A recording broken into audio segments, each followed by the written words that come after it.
Hello lovely people! It's Pride Month and Disney has a new live-action The Little Mermaid film out, and it's made some people unhappy. And not because they now have to confront that no, a flounder is not a cute fish.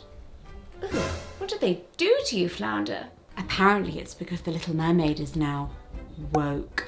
Headline writers, if you are using woke to mean more skin tones than white and also modern, you should probably crack open a non-school board approved history book and have your eyes open to the fact that, shocker, there are more continents than Europe, and yeah, they've been here the whole time. What I'm left wondering though is, I'm sorry, was the original animated Disney version of The Little Mermaid somehow acceptably conservative? Because no, that's one very gay movie. And we're talking here about the animated Little Mermaid, not the new live-action version, which I haven't actually even seen yet.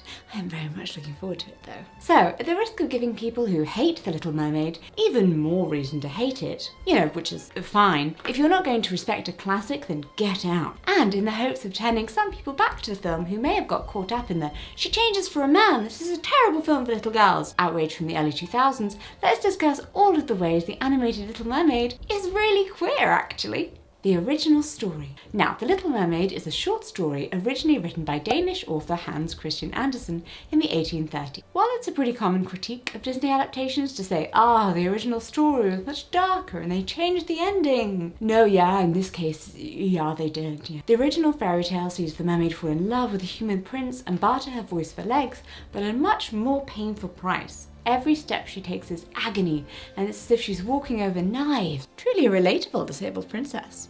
If she can't get the prince to fall in love with her too, she's gonna die a mermaid's death and turn into sea foam. Because yes, that's what you're dipping your toes into when you're paddling at the beach. Mermaid corpse. That's definitely a metal band. It's not just that the mermaid is trading her legs for love though, she's also getting the chance at an immortal soul. Because humans have souls and go to heaven everlasting, and mermaids have pretty hair and an unconventional relationship with the truth. The mermaid accepts the trade but fails to make the prince fall in love with her. Instead, he just friend zones her with, "Oh, I wish I could find someone like you, but, not too much like you, and just kind of goes off to marry a princess from a neighbouring kingdom. The mermaid sisters rush to the rescue, asserting that if she just kills the prince, she can become a mermaid again and return to the sea and her family. But she can't go through with it, because she just loves that darn prince too much to hurt him. So she throws herself into the water, turning into sea foam. But it's okay, because then some angels come to save her and tell her she can be just put into indentured servitude from purgatory for 300 years and then she gets an immortal soul. You can't have love, but hey, at least you get God, as long as you're punished enough first. It's a heart-wrenching ending. She was doing this for herself as much as for him, and all he does is go on a patronising fashion about how sweet and juvenile her interest in him is. He treats her like a child, and he constantly stresses the, "Oh wow, you're such a good friend. If I was into you, we could get married. If I was into you, if I was into people like you, too bad." Not very subtle.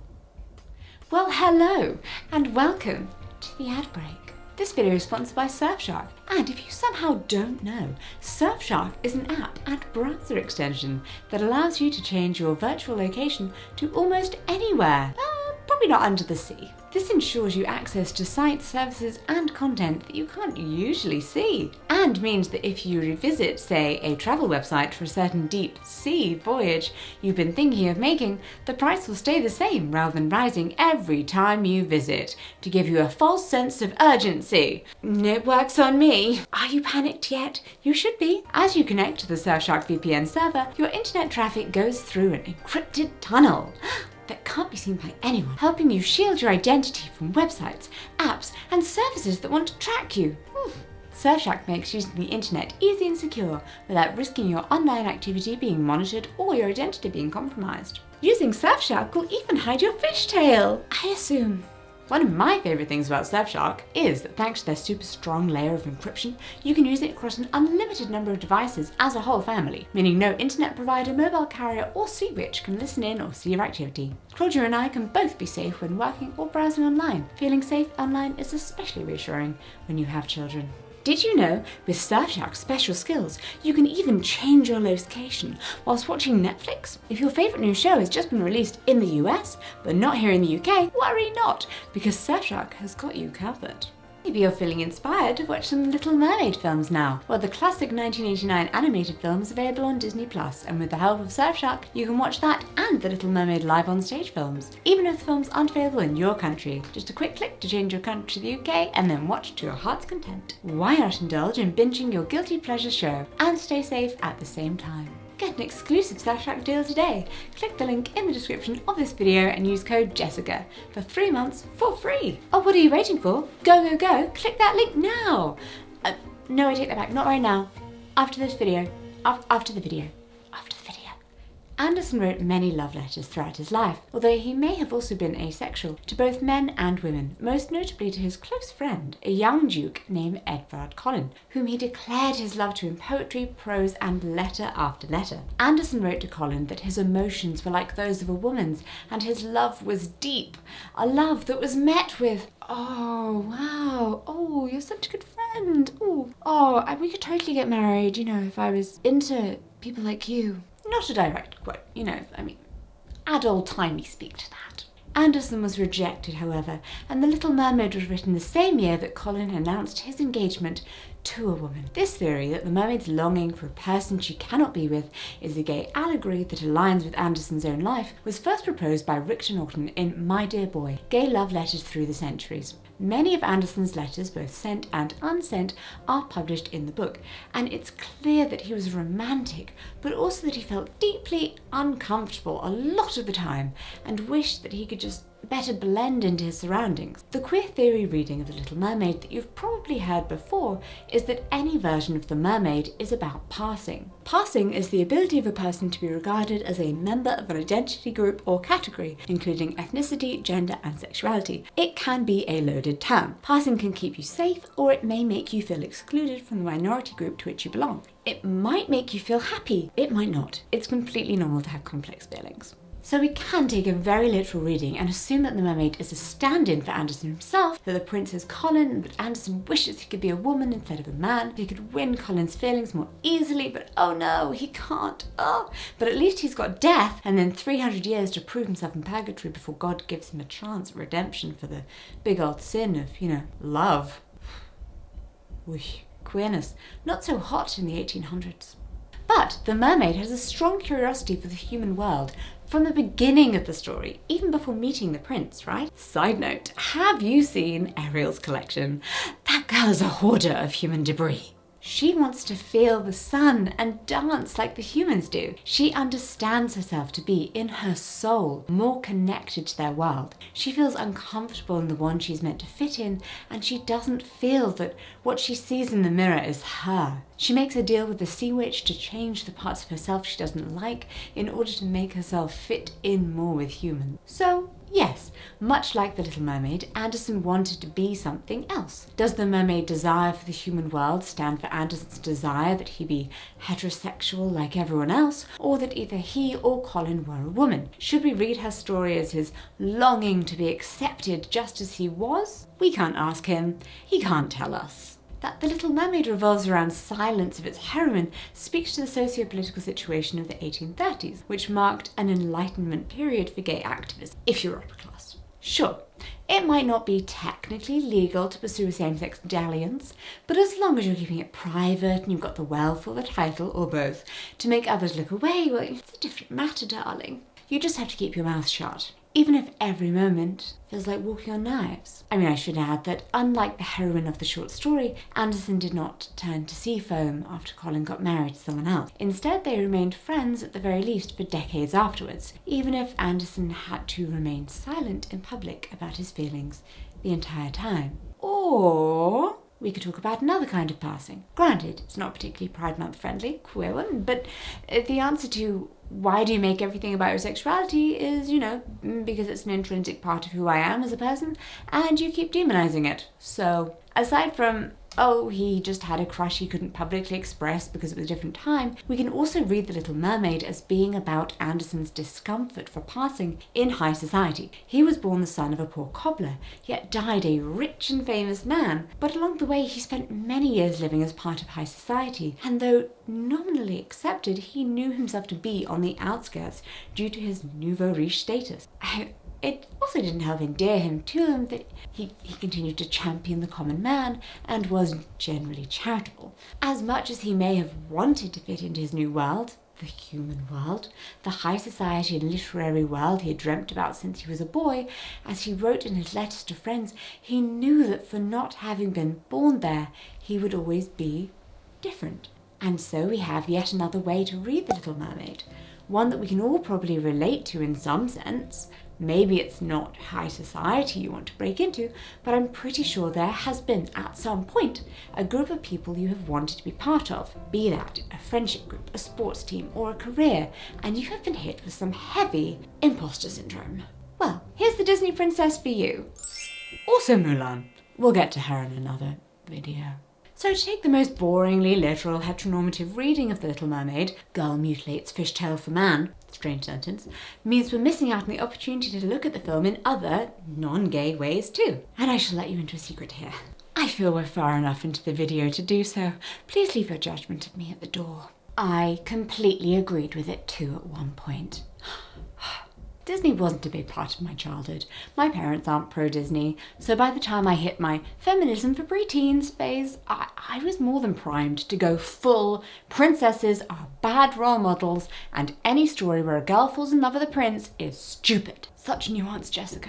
Yes, I spent a long time thinking that I had to hate things that were targeted at girls, but also things that were gendered, which, when your natural way of being can best be described as vintage pink puffball, is actually quite abrasive to one's soul, she says in her pink petticoats. Spoiler, you don't have to hate something just because everyone around you says it's cool to do so. Mermaids in particular are actually pretty great, and not just because they come with cool songs. In culture and folklore, due to their existence between worlds, they've long had an analogous relationship with queerness, gender fluidity, and transition. Given the way Ariel changes her body to express her true identity, the most obvious metaphor for The Little Mermaid is the transgender journey. But again, Ariel's story doesn't have to be specifically defined by what she is representing. There are lots of ways you can change to pass in mainstream society. Ariel is someone who knows from a very young age that she just doesn't feel comfortable in her body or at home in her surroundings, and she goes to great lengths to change both. Her story is about breaking away from what your parents' expectations are and from what society is asking you to do, and instead listen to your own voice, which is probably the best kind of role model you can have as a preteen, honestly. The movie. Wow, Disney, what a surprisingly inclusive story for you to choose to make a film from. Well, friends, it's not just the original story. Oh, hi Ursula. We'll get to you in a minute. Howard Ashman. This was the first Disney movie to use composer Alan Menken and lyricist Howard Ashman, at that time best known for the Broadway hit Little Shop of Horrors, which is pure camp. They worked together on the first 3 films of the Disney Renaissance, The Little Mermaid, Beauty and the Beast, and Aladdin, from which arguably we get the best Disney songs of the period. But during production of The Little Mermaid in 1988, Ashman was diagnosed with AIDS, and although he began aggressive treatment, he resolutely continued to write songs. He was supported by then head of Walt Disney Studios, Jeffrey Katzenberg. Disney created a production unit near his home in upstate New York, allowing him to continue working on Beauty and the Beast while undergoing treatment nearby. An early cut of the film was screened especially for Ashman, but he unfortunately didn't live to see it completed and died on March 14th, 1991 at the age of 40. Beauty and the Beast, released 8 months later, was dedicated to his memory, featuring the message after the end credits, "To our friend Howard, who gave a mermaid her voice and a beast his soul. We will be forever grateful." Howard Ashman, 1950 to 1991. In a piece for The Atlantic titled "It's Not Just Frozen, Most Disney Movies Are Pro-Gay," Akash Nicholas writes that Howard Ashman was a poignant example of the company's tolerant atmosphere. Not only did he write songs for the 3 films, but also was closely involved in the production of those films, from casting actors to holding story meetings with animators. Ashman worked on Beauty and the Beast while suffering through the worst and final stages of his illness, and his close friend Menken Mencken called the films Ashman's personal story. The beast suffers from a degenerative disease. His life is wilting away, his body is brutally transformed,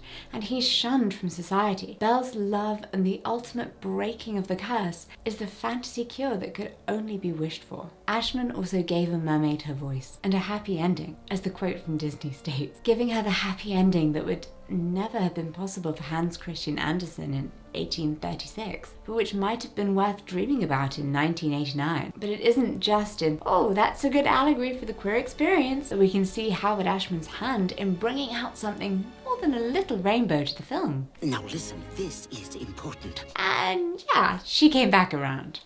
Ursula. I've already made a video about queer coding. You can click the card in the corner up here if you want to watch it. And in that I also talked about Disney villains, who are, yeah, they're really quite gay. Just, you know, many very seemingly gay folks are having a rollicking old time being evil. But the Little Mermaid's villain, Ursula, is more than queer-coded. Her very design was heavily inspired by the drag queen Divine, who is most famous for starring in John Waters films like Hairspray and Pink Flamingos. Her voice actress, Pat Carroll, because yes, this is when animated films were voiced by people who were, you know, good at voice acting, not just people who happened to be trendy this year. Conceived Ursula as an aging Shakespearean actress in the vein of Joan Crawford, Tallulah Bankhead and Norma Desmond. And thus, Ursula becomes a drag queen's take on old Hollywood. And amazing. And deliberate. This is beyond coding. Her musical number, Poor Unfortunate Souls, resembles a traditional drag show in which she even uses her eels as a boa. Mencken and Ashman didn't just write the songs within The Little Mermaid, like this camp classic. They had a huge influence on shaping the story and the look of the characters before animation even began. After all, their songs and the score were written first. Ursula is particularly defined by her big musical number, which explains gender performativity theory to Ariel, but less, you know, hi, welcome to your university feminism class, let's melt your brain, and more fun. It's meant to look like a drag performance, kids. Mencken and particularly Ashman would have been immersed in the New York drag culture at this point. They were writing an archetype that they knew into the perfect role. So whilst it might seem on the surface that The Little Mermaid's only form of being progressive is having its heroine trade one type of patriarchy for another, progressing from under the watchful eye of an overbearing father straight into marriage with a man who holds a higher social status than her. Also, does Eric have a personality at all, or just, nah? Is dog lover a personality? I mean, I'm not saying it isn't a trait of mine, I'm just saying I need at least 3 personality traits to really get behind a prince. But the film's entire lesson changes if we look at it like a queer coming-of-age story. It just makes significantly more sense, and it becomes a really impressive work of metaphorical storytelling, right? She wants to be part of the human world. She watches it from afar, but for now, she can hide her feelings. She can pretend to be normal. She neither wants nor sees the need to come out to her parents. She can just hide it away, right? That always works, right? Doesn't it? Yeah. You can hide these things forever. Yeah. Oh, and then she sees Eric. Oh, shoot! That dog-loving hunk. And now she can't deny it anymore. She's fallen in love with an animated representation for the idea of freedom. Oh, I mean, possibly he too doesn't like the idea of institutional power, and he appears to have friends, and he might want love. Oh, brilliant. Their relationship has no internal conflict because, no, obviously, he's made for her. They only suffer from external issues. They can't be together because it's wrong. Because what will people think? Because their parents won't agree with it if they knew the truth. King Triton hopes by destroying Ariel's statue of Eric, he's curing his daughter of her attraction, but instead he realizes he's only driven her further away and will completely destroy his relationship with her if he doesn't accept her for who she is. And so accept her he does in the film's tearjerker ending. What? Don't judge me! I like happy endings. On Ariel's wedding day, Triton lifts up his staff to paint a rainbow across the sky for the happy couple to sail away under. A rainbow that is apparently missing from the new live-action version, but you know. We can't have it all. I'm personally excited to have another Disney princess film with wider representation than beige. And the princess doesn't spend most of the film being a green frog. And as I said, Disney wasn't really a huge part of my childhood, so I don't mind if it's not a scene-for-scene clone, and actually isn't that better? The rainbow's always been a symbol of peace and a bridging of two worlds, like sunlight and rain. But it's also been a gay pride symbol since the 70s, long before Disney's The Little Mermaid came out. They knew. Is it really queer? We can't know for sure how intentional Hans Christian Andersen's allegory for gay love is. I mean, after all, what does his ending say to Edvard Cullen? At the end of the original story, the mermaid is supposed to stab and kill the prince in order to become a mermaid once again, but she sees that the prince is happy and decides to throw the knife into the sea. Since she's not gained the prince's love, she dissolves into sea foam and is then magically saved by God. Yay! It's suspected that the floating into the kingdom of heaven, penance for 300 years and then you're forgiven for being only half a human, part was sort of hastily tacked on in order to give some good Victorian values to the children's story, and I kind of doubt Andersen intended to send the message to Colin that he wanted to kill him because of his rejection, but held back because of his virtue. It's not a one-to-one retelling. Particularly since, spoiler, Andersen remained friends with Colin and his wife throughout his life, and even in death. His body was interred in the family plot of the Collins, and he literally shares the plot with Edvard and Henriette Collins, so that's pretty gay. Maybe Andersen took inspiration from this specific romantic rejection to create this fable. Maybe he didn't. Maybe The Little Mermaid just broadly represents Andersen's frustrations and desires in a metaphorical fantasy in an era when queerness was so outcast. I mean, I think it's a pretty common queer experience to feel lonely, long for a world where you feel like you belong, to love openly just like everyone else, and to feel just like everyone else. And in many ways, that's what's so special about Pride Month and our chosen families. Because we have these great moments where we can be in a room and we aren't in the minority, and geez, does that heal your soul a little bit, even subconsciously. In much the same way as seeing a mermaid on screen who actually looks like you, a Disney princess that other kids want to be and their love interest wants to kiss. Thank you so much for watching. Subscribe if you haven't already, because we are just a little less than 18k away from 1 million right now. Thank you again to Surfshark for sponsoring today's video. Remember to click the link in the description or head to surfshark.deals/Jessica and use the code Jessica for 3 months for free. And have you thought about becoming a clubby? This is an exclusive club for my channel members called the KF Club, or Clubbies for short. If you become a member, you'll receive a shout out on your birthday month and an exclusive behind the scenes video every month. Your comments automatically rise to the top on YouTube, and you get my face after your name wearing a succession of adorable crowns. Thank you so much for watching, and I will see you in my next video. Bye bye!